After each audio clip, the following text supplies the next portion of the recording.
আমার সকা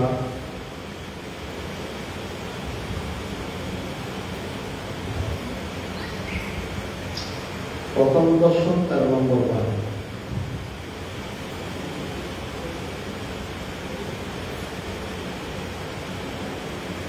আমার সকা প্রথম দর্শন 13 নম্বর বাণী। সন্ন্যাসী বাবা বলেছেন, নিত্য যোগ শুদ্ধাহার যমার দিনম বিনা আচরণে বৃথা সাধন।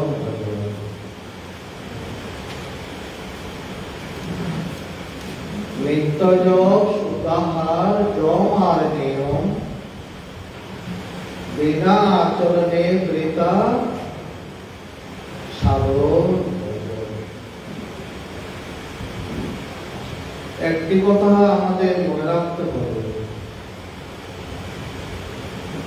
আমরা যে দুর্লভ মানব জন্মটা পেয়েছি, কি জন্য পেয়েছি? শাস্ত্রে এবং মহাত্মাদের বাণী হলো, এই যে আমরা মানব জন্ম পেয়েছি এটা সাধনার জন্য, কেবল ভোগের জন্য নয়, এটা ত্যাগের জন্য, এটা পুণ্য কাজ করার জন্য, এটা যোগের জন্য, অজ্ঞানতা নাশের জন্য, জ্ঞান লাভের জন্য, শুভ কর্ম করার জন্য। এই মানব জন্ম পাপ কর্ম করার জন্য নয়, অশুভ কর্ম করার জন্য নয়, কেবল ভোগের জন্য নয়। এই জন্য মানব জীবনে সাধন ভজনের ঈশ্বর উপাসনার প্রয়োজনীয়তা শাস্ত্রে মহাত্মাদের বাণী হল, অহরহ সন্ধ্যা উপাসিত, সকাল সন্ধ্যা নিয়মিত সন্ধ্যা উপাসনা করিবে। উপাসনা তথা ভগবানকে ডাকা। উপাসনা এবং ভগবানকে ডাকার প্রয়োজনীয়তা কেন? এই সংসারে তো আমরা টাকা পয়সা ধন দৌলত বাড়ি গাড়ি নিয়ে তো বেশ ভালোই আছি। প্রয়োজনীয়তা প্রয়োজনীয়তা এই জন্যই, জন্মলগ্ন থেকে মানুষ অজ্ঞান।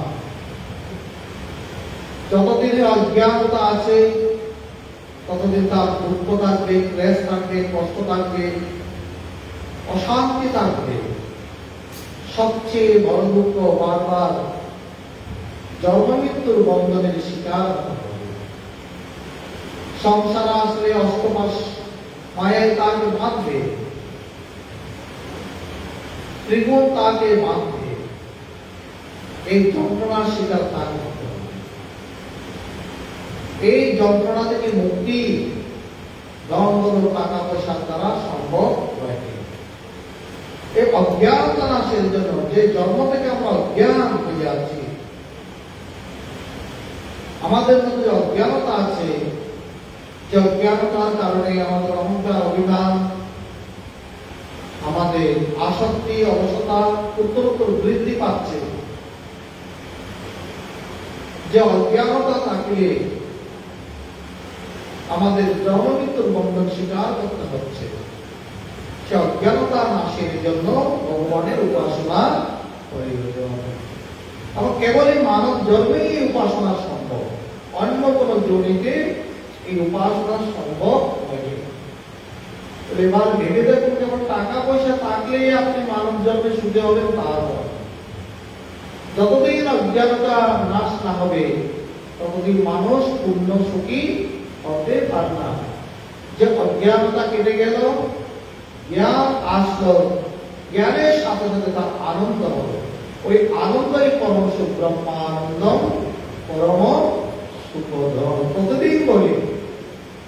প্রতিদিন বলছে কি ব্রহ্মানন্দেই পরম সুখ। আর আমরা সুখ খুঁজতেছি সংসারের মধ্যে, অর্থ, বিত্তে, পুত্রে, কলত্রে, স্ত্রী, নাম, যশ, খ্যাতি।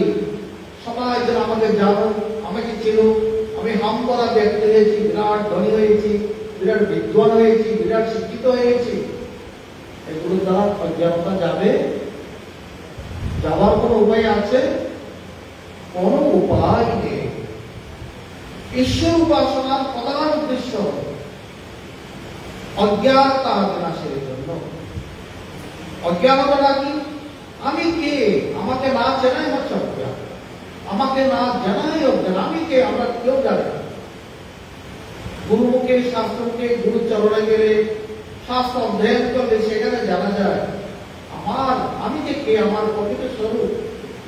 আমরা মানুষকে আইডেন্টিফাই করি আমার নাম, আমার পিতার নাম, বাবার নাম, স্থানের নাম, জন্মস্থান, তারিখ, শিক্ষা, বিদ্যা, যোগ্যতা, এগুলো নিয়ে নিজেকে আইডেন্টিফাই করি, পরিচয় প্রদান করি। এটা মানুষের সঠিক পরিচয় নয়। মানুষের সঠিক পরিচয় আচার্য শঙ্কর বলেছেন, ভগবৎপাদ, জীব ব্রহ্মৈব নাপর।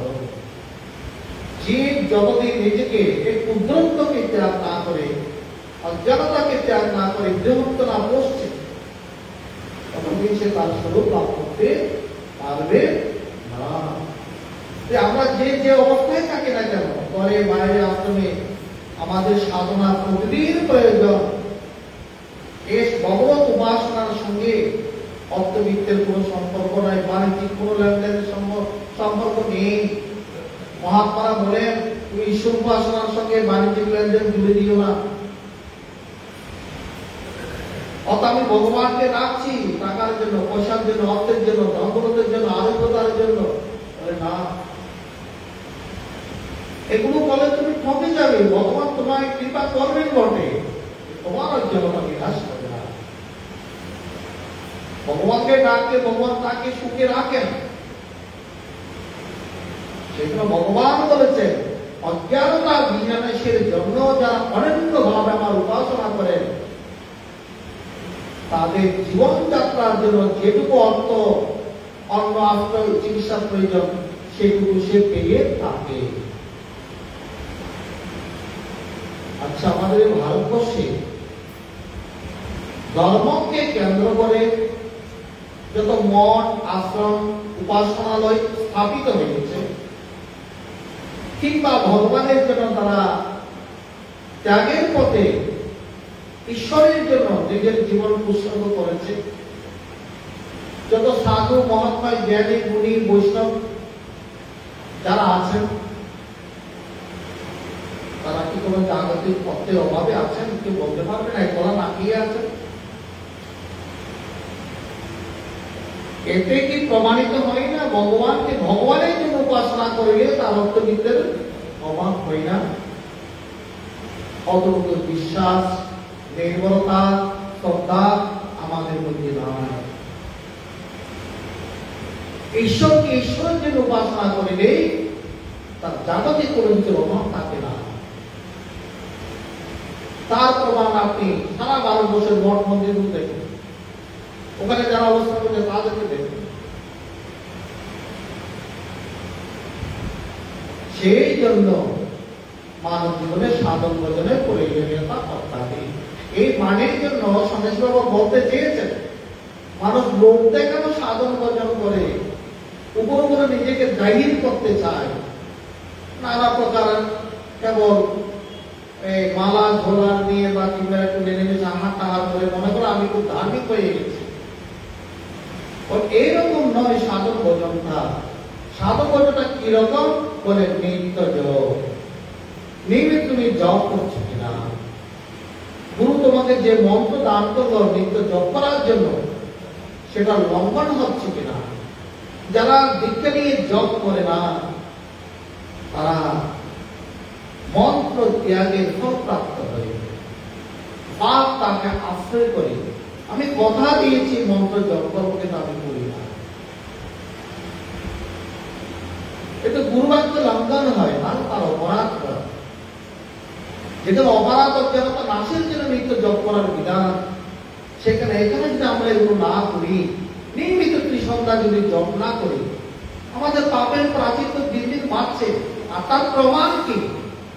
তার প্রমাণ হতো তার মধ্যে চঞ্চলতা বৃদ্ধি পাবে, অস্থিরতা বৃদ্ধি পাবে, চিত্ত বিক্ষিপ্ত হবে, কাম, ক্রোধ, লোভ, উত্তপ্ত বৃদ্ধি সে কাউকে বলতে পারছে, না কাকে শোনাতে পারছে, নিজের দুঃখ নিজে হজম করছে।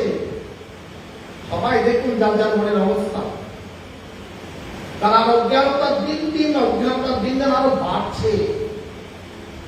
যার অজ্ঞানতার দিন দিন কমবে, তার মধ্যে প্রশান্তি আসবে, সেই ব্যক্তির মন প্রসন্ন। কারণ তার মধ্যে কামনার উগ্রতা নেই, লোভের প্রতিদ্বন্দ্বিতা নেই, ক্রোধের উন্মাদনা নেই। সে তো শান্ত, সে ভগবানকে ভাবনা করে। ভগবান দ্বিতীয়তে বলেছেন, যারা আমাকে ভাবনা করে না তারা অশান্তই থাকে, অশান্ত সেই জন্য বলতে নিত্য জপ করব।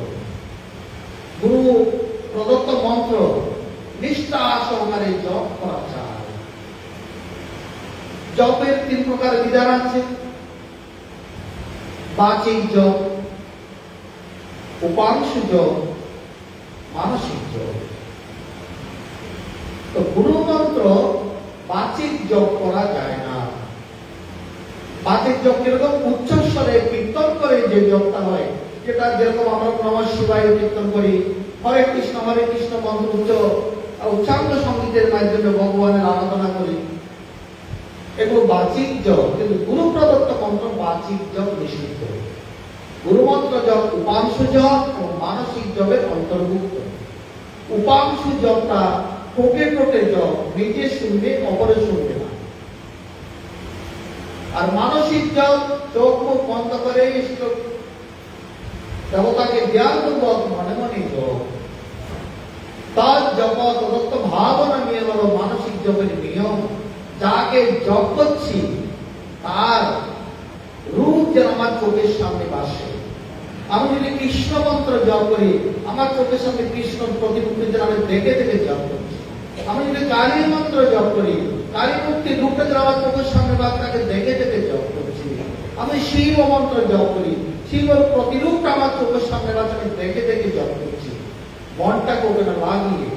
আর যারা ব্রহ্মমন্ত্র জপ করছেন, ব্রহ্মের তো কোনো রূপ নেই, ব্রহ্মের রূপ করে একমাত্র গুরু, গুরু রূপকে সম্মুখে রেখে জপ করা। আচার্য ব্রহ্মণ মূর্তি, নিরাকার ব্রহ্ম।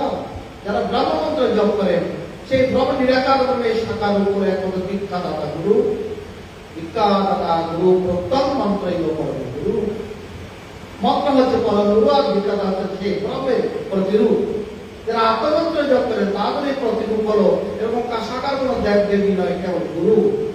কারণ আত্মাই কেবল গুরু, আত্মাই গুরু, আত্মাই হচ্ছে গুরু, গুরু আত্মা। এইভাবে জপ করার বিধান আমাদের শাস্ত্রে আছে। আমার সকাল একটা মান্যতা আছে, নীরবে স্বরূপে গ্রামে নিযুক্ত জপ। যে জপের মধ্যে কেবল স্বরূপ, স্বরূপ মানে সচ্চিদানন্দ আত্মা ঈশ্বর, কেবল তাকে ভাবনা পূর্বক জপ করা। যে মন্ত্র এবং মন্ত্রের যে দেবতা অভিন্ন, জল এবং তার নামটা যেমন অভিন্ন। কাগজে জল আনতে বলেছে, এক গ্লাস জল আনবে, তো জল হচ্ছে একটা শব্দ, আর জলের যে বস্তুটা হচ্ছে রূপ, এবং তার যে প্রকৃত বস্তু, এই বস্তু এবং জল যেমন অভিন্ন। আমার সবার আরেকটা বাণী আছে, মাকে ডাকলে যেমন স্বভাবত মায়ের কথা মনে পড়ে যায়। কেউ মাকে ডাকছে, সাথে সাথে তার মা চিত্রটা তার চোখের সামনে, সে বালকের সামনে, ছেলের সামনে বেশি উঠে। সেরূপ ইষ্ট মন্ত্র জপ করার সাথে সাথে তার যে প্রতিবাদ্য দেবতার সম্মুখে যে চোখের সামনে বাসে, ওই জপটা হলো চৈতন্যময় জপ। ওই জপই হলো যথার্থ জপ, মানব জপ, বাবা স্বরূপের জপ। এভাবেই জপ করা চায়, নিষ্ঠার সহিত জপ করা চায়, একাগ্র মনে জপ করা চায়। এই জপের পর জপের মহিমা অত্যাধি। যারা এই জপের মাধ্যমে ভগবানের উপাসনা করেন, জপমন্ত্রের সাহায্যে ভগবানের সঙ্গে তারা ডাইরেক্ট কানেকশন হয়ে যায়। ওই কানেক্টিভ যখন হয়ে যায় মন, তখন তাকে যারা আর কিছু অন্য কিছু ভাবতে পারে না। ঠাকুর বিজ্ঞানন্দের কথামালাতে এরকম একটি দৃষ্টান্ত আছে, কিভাবে অবিরাম জপ মাধ্যমে ইষ্ট দর্শন হয়। এক চাষা বালক, অর্থাৎ চাষার ছেলে বালক, গরিব বিধবা মায়ের পুত্র চাষ করে, তাদের পাশের গ্রামের ব্রাহ্মণ তিনি সবাইকে দীক্ষা দেন। এই ভালো করে ইচ্ছা হলো দীক্ষা নিয়ে ভগবানকে উপাসনা করা, তা তার জন্মান্তরে স্বীকৃতিও হতে পারে।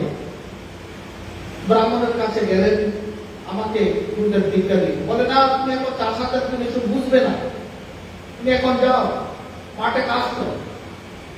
একদিন যাই, দুদিন যাই, তাকে দীক্ষা দেয় না। একদিন মাঠ দিয়ে সে ব্রাহ্মণ যাচ্ছিলেন, এই চাষাওয়ালা একদম পা জোরে ধরলেন, আমাকে দীক্ষা দিতেই হবে, আমি ভগবানের উপাসনা করবো, ভগবানকে ডাকবো, আপনি আমায় দীক্ষা দিন। আর দীক্ষা ছাড়া ভগবানকে ডাকবো কি করে, আপনি আমায় দীক্ষা দিন। ব্রাহ্মণ ভাবছেন চাষার ছেলে, তাকে তো কঠিন কোনো মন্ত্র দেওয়া যাবে না, তাকে একটা সমস্ত মন্ত্রই দিই। বলে গোপাল তোর মন্ত্র, গোপাল গোপাল জপ করবি, এই গোপাল গোপাল জপ করলে তোর মনের আশা পূর্ণ হবে। আর এই গোপাল গোপাল যদি অবিরাম জপ করতে পারিস তুই ঈশ্বরকে দেখতে পাবি। যা, তোকে গোপাল মন্ত্র দিলাম।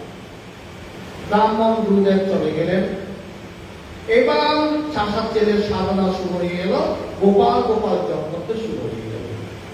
সে মাঠে এসেছে, ক্ষেতের মধ্যে ধানের চারা রোপণ করবে, ধানের চারা একদিকে রয়ে গেছে, সে একদিকে সে বসে গাছপালায় বসে গোপাল গোপাল জপ করছে। গুরুদেব বলেছেন অবিরাম জপ করতে হবে, অর্থাৎ বিরাম দেওয়া যাবে না। বেলা গড়িয়ে গেছে, মা চিন্তা করছে ছেলে এখনো আসছে না কেন। ছেলে তখন গেলেন, ভাত নিয়ে গেলেন, তাতে কাজ বেশি হতো, ছেলে সেই জন্য আসছে না, তার জন্য ভাত নিয়ে যায়। মা ভাত নিয়ে মাঠে দেখছেন কোথায় চাষ, সে ধানের চারা একদিকে, সে আর একদিকে গাছপালায় বসে কি যেন ভিড় ভিড় ভিড় ভিড় করছে, গোপাল গোপাল জপ করছে। সে মা শুনতে পাচ্ছেন না, জপ করছে, ডাকছে, সারা নেই, মা দিয়েছে তার সারাই নেই, এক মনে অবিরাম জপ। আমরা আপনারাও জপ করি, এই বালকও জপ করছেন, দেখেন জপ করতে করতে এমন স্থানে পৌঁছে গেল, বাহ্যিক জ্ঞান শূন্য হয়ে গেল। মা ঢাকা দিলেন, পাতা কি হয়েছে তোর? ইঙ্গিতে বুঝালো আমি দীক্ষা নিয়েছি, এখন মন্ত্র জপ করছি। বলে তো না খেয়ে কি করে জপ করবি, খেয়ে নেয়, কিন্তু খেয়ে গেলে যে মন্ত্রের বিরাম হবে তাও বন্ধ পাচ্ছে না। মা বলছে কি করা যায়? তখন সে চিন্তা করে একটা কাজ তো বাবা, মন্ত্রটা তুই আমার কানে কানে শুনিয়ে দে, ততক্ষণে খেয়ে দিবি, যতক্ষণ খাবি ততক্ষণ আমি তোর এই মন্ত্রটা জপ করবো, তোর মন্ত্র আমি জপ করবো, তুই খেয়ে দিবি, আবার তোকে মন্ত্র দেবো, তুই আবার জপে বসবি। এই ভাবনায় সে মার সঙ্গে রাজি হয়ে গেল, মার কানে কানে মন্ত্র দিয়ে দিল। তো মারও খাওয়া দাওয়া, ছেলেও সেরকম, সে ছেলে খুব তাড়াতাড়ি খেতে লাগলো। মা ছেলে খাচ্ছি কিনা দেখতে গেছে, মন্ত্র জপ ছুটে গেছে, ওইদিকে গরুগুলো চলে গেছে, গরুর দিকে তাকাচ্ছে, ওইদিকে মন চলে গেছে, দৌড়ে গরুগুলো আনতে গেল, এদিকে তার শেষ করে মা মন্ত্র দাও মন্ত্র দাও। সে গোপালও মন্ত্র, সেও নিজেও বয়ে গেল।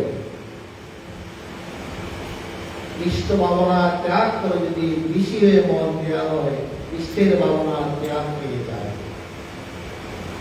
এতক্ষণ যে জপ করছিল সে মন্ত্র সে ভুলে গেল। আপনার বলবেন এটা কি ভুলার বিষয়? ভুল হয়, এখনো হয়। আমাদের অনবরত আসে, বাবাদের কাছে দীক্ষা নিয়েছিলাম, ভুলে গেছে, একটু আবার স্মরণ করিয়ে দিই, হাসি লাগে। মন্ত্র কেমনে ভুলে যায়, কেমন অপদার্থ হলে এরা, কেমন বিষয় গোর বিষয় হলে মন্ত্রকে ভুলতে পারে। আমাদের কাছে বুড়ি বুড়ি আসে, মন্ত্র ভুলে গেছে, একটু স্মরণ করে দিই, আশ্চর্য লাগে। কেমন তাদের গুণনিষ্ঠা, কেমন তাদের ভগবত নিষ্ঠা, কেমন তাদের মন্ত্র নিষ্ঠা, মন্ত্র ভুলে যায়। সে মন্ত্রগুলোর ব্যাপার সেখানেও ছিল, এখানেও আছে। তখন মানুষ বলে যায় কৃষ্ণ বলি যে যে মনাদি ময়ূর মুখ, অতএব মায়া তার দেহ সংসার। যখন মানুষ কৃষ্ণকে বলে যায়, কৃষ্ণকে বলে যায়, গুরুকে বলে যায়, মন্ত্রকে বলে যায়, তখন সে বিষের মন তাকে বলে এগুলো বলে যায়। বিষের মন দিতে দিতে দিতে দিতে দিতে মনের মধ্যে অজ্ঞানের আবরণ পড়তে পড়তে পড়তে এমন স্তূপ হয়ে গেল, গুরু বলেছিলাম, কি দিয়েছিল, স্মরণে নেই, স্মরণে নেই।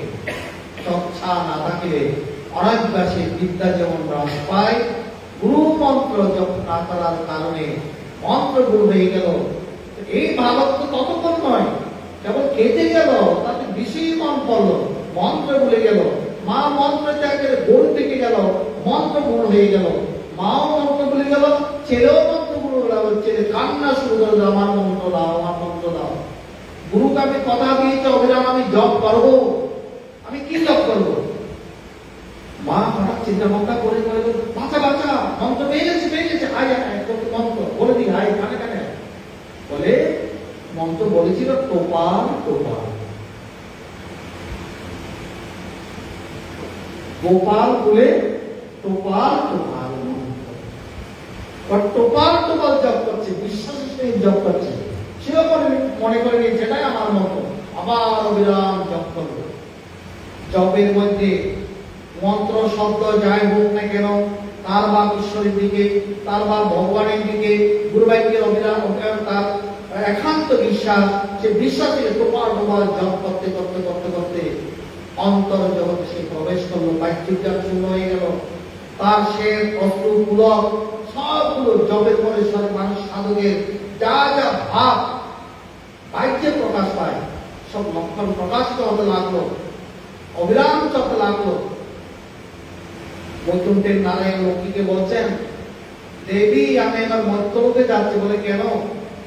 আমার ভক্ত আমাকে এমন ভাবে স্মরণ করছে, আমি দেখে থাকতে পারছি না। আমার চেয়ে বড় ভক্ত না দেখতে তুমি বুঝবে না, তাহলে আমিও যাবো, ইচ্ছা হয় আমিও যাবো। তোমার ভক্ত যার জন্য তোমার সিংহাসন রয়েছে, আমি দেখতে যাবো সেই ভক্তকে। লক্ষ্মী দেবী বললেন, বলে চলো। সে গ্রামে গেল, সেই মাঠের মধ্যে একটা ছোকরা পাকড়ামি করলো। লক্ষ্মী দেবী বলছে, তুমি গাছের আড়ালে দাঁড়িয়ে থাকো, আমি যাই, তুমি দেখো। লক্ষ্মী দেবী বলছে, কোথায় তোমার সেই ভক্ত? লক্ষ্মী দেবী মনে করেছেন তার গলায় তুলসী মালা থাকবে, হাতে একটা জবের মালা থাকবে, এরকম একটা তোলে থাকবে, সে এরকম এরকম করে জপ করবে, তার সুন্দর বস্ত্র থাকবে, এখানে তিলক থাকবে, মানে বেশভূষা যেরকম হয় আপনি ভক্তদের বর্তমানে সেরকম থাকবে। তুমি কই? তোমার ভক্ত একটা পাগল ছেলেকে দেখতে পাচ্ছি, তোমার ভক্ত কই? ওই তো সেই, এই তো সে আমার জন্য পাগল হয়ে গেছে, বাহ্যিক জ্ঞান শূন্য হয়ে গেছে। তখন ভগবান শঙ্কর চক্র ধারণ করে তাকে দর্শন দিলেন, স্পর্শ করলেন, তাকে দেখতে পেলেন। তাকে নির্বানন্দ বলছেন, জপ করতে হয় এইরূপ, ওই জপে হবে সিদ্ধি, জপাত সিদ্ধি, জপাত সিদ্ধি, জপাত সিদ্ধি, লাগিবে না অন্য বুদ্ধি, অন্য বিচার বুদ্ধির প্রয়োজন, অন্য শাস্ত্রের কোনো প্রয়োজন নেই, অন্য গ্রন্থের কোনো প্রয়োজন নেই, অন্য উপদেশ শ্রবণের কোনো প্রয়োজন নেই। আমরা এত উপদেশ কেন শ্রবণ করি? কিন্তু আমাদের যেন মন্ত্র নিষ্ঠা হয়, আমাদের যেন গুরু নিষ্ঠা হয়, আমাদের যেন সাধনার মধ্যে একাগ্রতা উত্তরোত্তর বৃদ্ধি পায়, আমরা যেন আমাদের জীবনের অজ্ঞানতা নাশ করার একটু প্রেরণা পাই, আমরা যেন আমাদের জীবনের স্বরূপটা উপলব্ধি করতে পারি, আমরা যেন মানব জীবনটাকে ধন্য করতে পারি। মানব জীবনে এসে প্রচুর প্রচুর ভগবানের সাধনা করতে হয়, সদাচার পালন করতে হয়, দীক্ষা গ্রহণ করে নানা ব্রতাদি আচরণ অনুকরণ করতে হয়, নিয়মিত সাধন ভজন করতে হয়, তবেই তো মানব জীবন সফল হয়, মানব জীবন পূর্ণ হয়। এই জন্য সন্ন্যাসীরা বলছেন নিত্য জপ ত্যাগ করতে পারবেন। নিত্য শব্দ কেন? নিত্য মানে নিয়মিত প্রতিদিন তোমার জপ করতে হবে। আর গীতায় সেই কথাটাকে বলছেন, তস্মাৎ সর্বেষু কালেষু মাম স্মরয়ুর্য। অর্জুনকে বলছেন, অর্জুন সর্বদা আমাকে স্মরণ করবে আর তোমার যুদ্ধরূপ কর্তব্য করবে। এটাই ভগবান সবাইকে বলেনি, আমি তোমাকে উপদেশ করছি, এই কুরুক্ষেত্র যুদ্ধ ময়দান ত্যাগ করে তুমি বনবাসী হয়ে সন্ন্যাসী হয়ে যাও, এটা বলেন।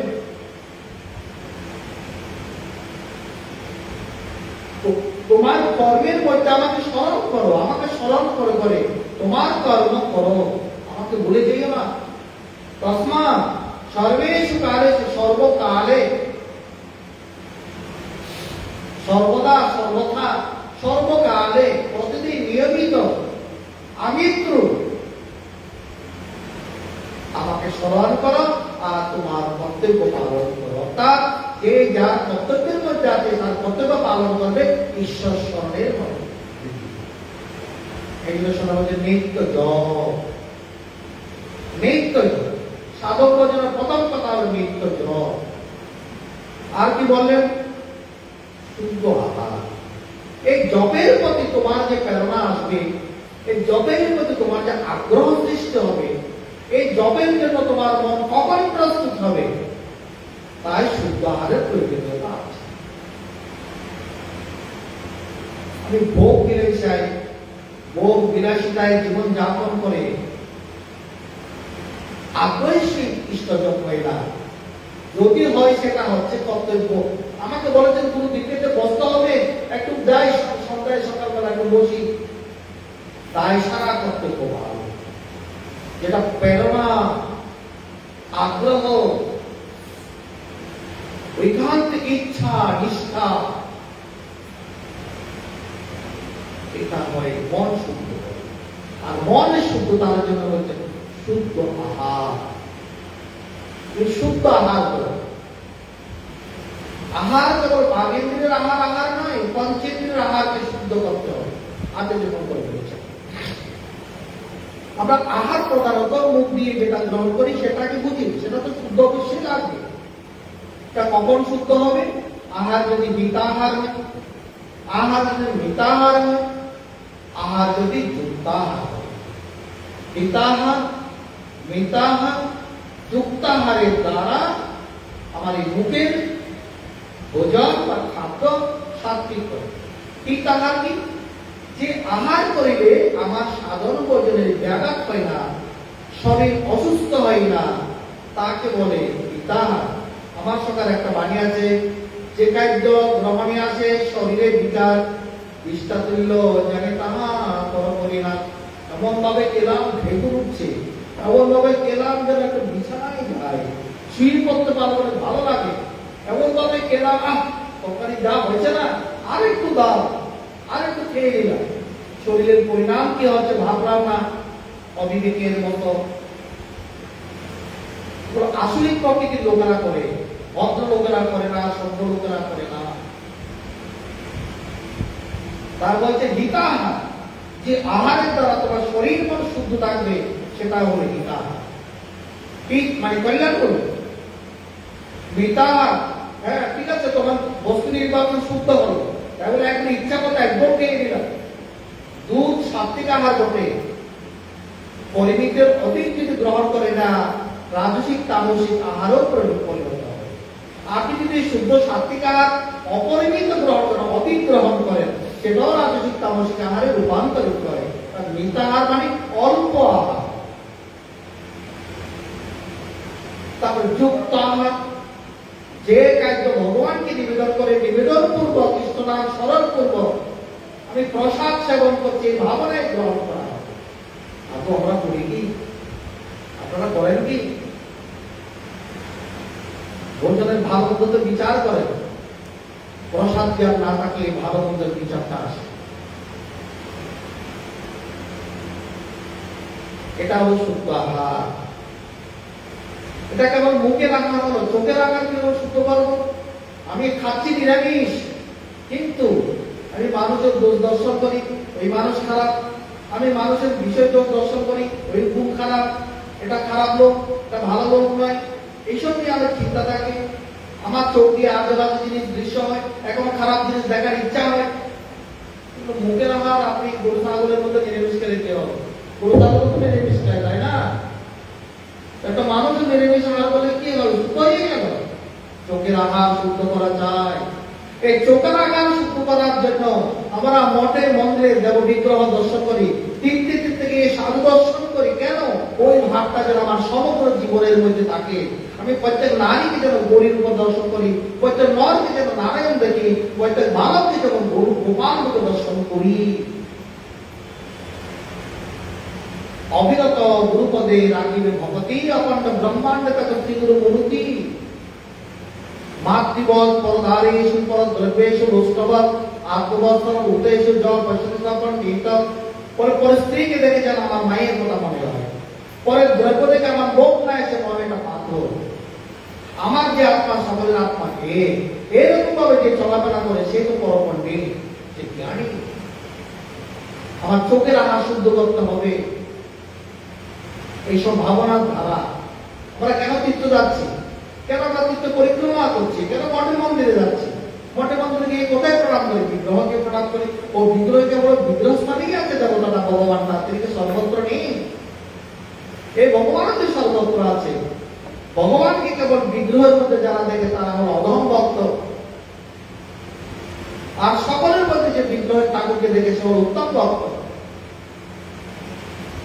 এই জন্য আমরা মঠে মন্দিরে যাই শিক্ষা লাভের জন্য। এটা হলো চোখের আহার। কর্ণের আহার, কর্ণের আহার অশুদ্ধতাকে যখন লাইলাপ্পা গান শুনি, যে গান শুনলে, যে কথা শুনলে, যে বাক্য শুনলে আমার মনকে কলুষিত করে, এগুলো হচ্ছে অশুদ্ধ আহার। কর্ণের শুদ্ধ আহার হলো আপনার ভগবানের কথা শুনবেন, গুরুদেবের কথা শুনবেন, ভাগবতের গীতা ভাগবতের কথা শুনবেন, সাধু মহাত্মার প্রবচন শুনবেন। কর্ণকা শুদ্ধ করার জন্য এখানে অন্য কিছু প্রবেশ না করে আমরা শ্রবণের মাহাত্ম্য সবচেয়ে অত্যাধিক। আমরা যেরকম শ্রবণ করবো সেরকম আমাদের মন তৈরি করে। ওই শ্রবণ কথাগুলো আমার মনের মধ্যে কি করে, ওখানে হিট করে, ওখানে গেঁথে যায়। রাজা করে কি 7 দিন ভাগবত কথা শ্রবণ করে মুক্ত হয়ে গেছেন, কেমন একাগ্র মানে শ্রবণ করেছেন। যে সুতমণির কথা আমরা ভাগবতে কিংবা মহাভারত দেখতে পাই, তার নাম হল উগ্রশ্রবামণি। উগ্রশ্রবা হলো যার শ্রবণেন্দ্রিয় ভগবানের কথা শোনার জন্য সদা এরকম করে থাকে।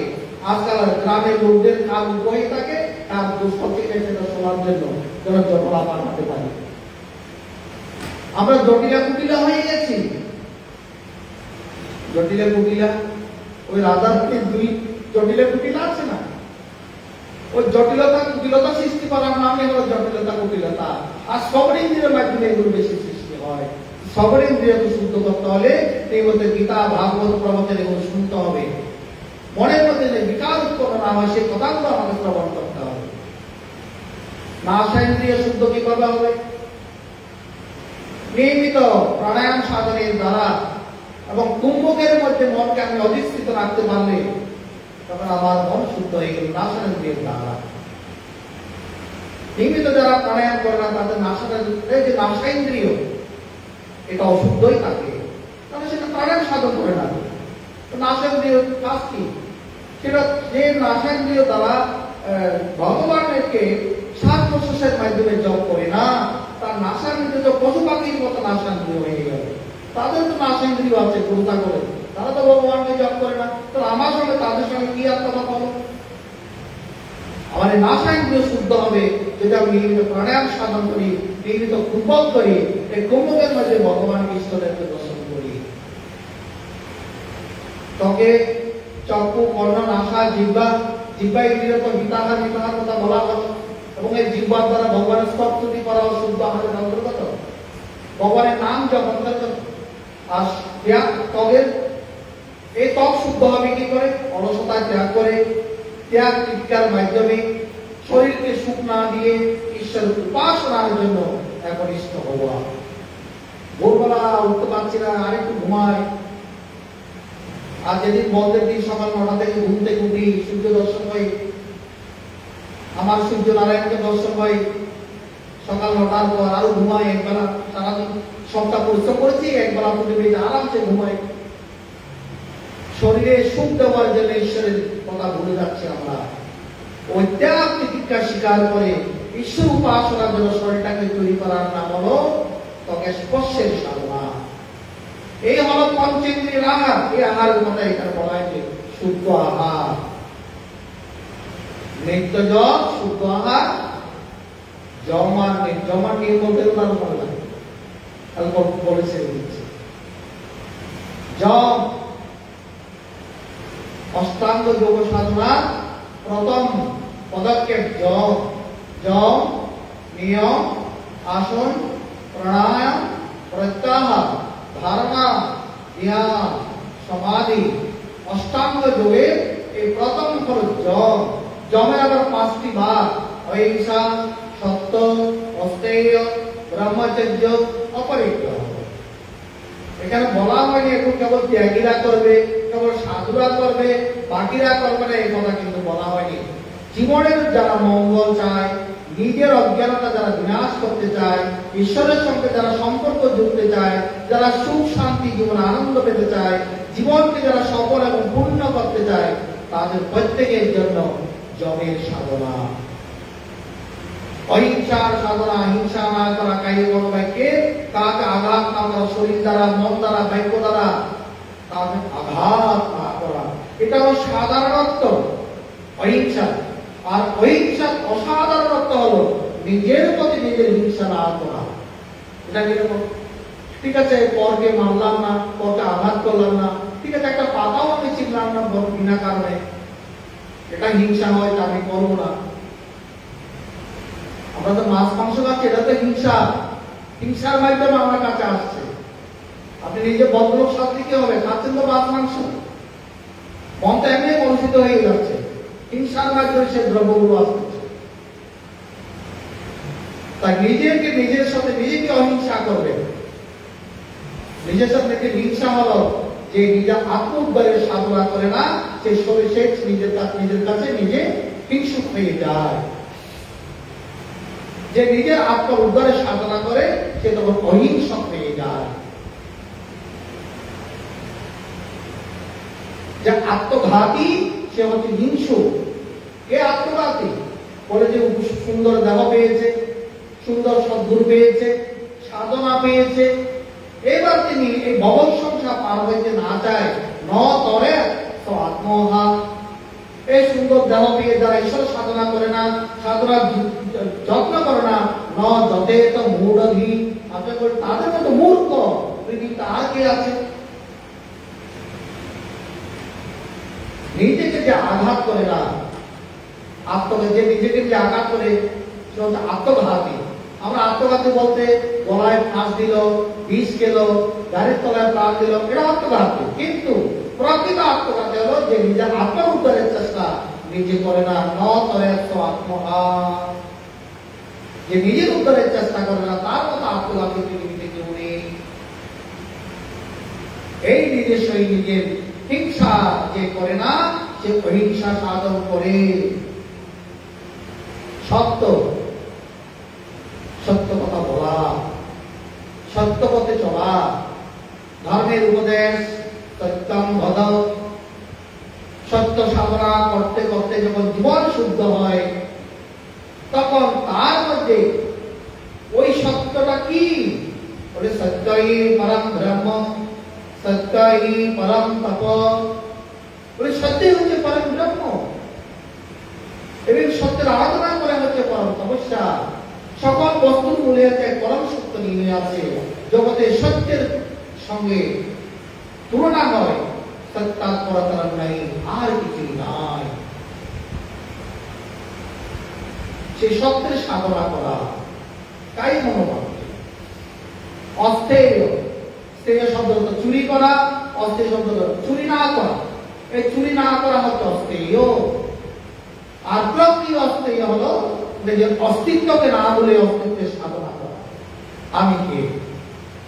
একটাকে যে বলো আমার পরিচয়টা, আমার যে অস্তিত্ব, অস্তিত্বের যে সাধনা করে সে প্রকৃত অস্থেয় সাধক। যারা এইটুকু বুঝে না, তাদের জন্য হলো চুরি করা না করা।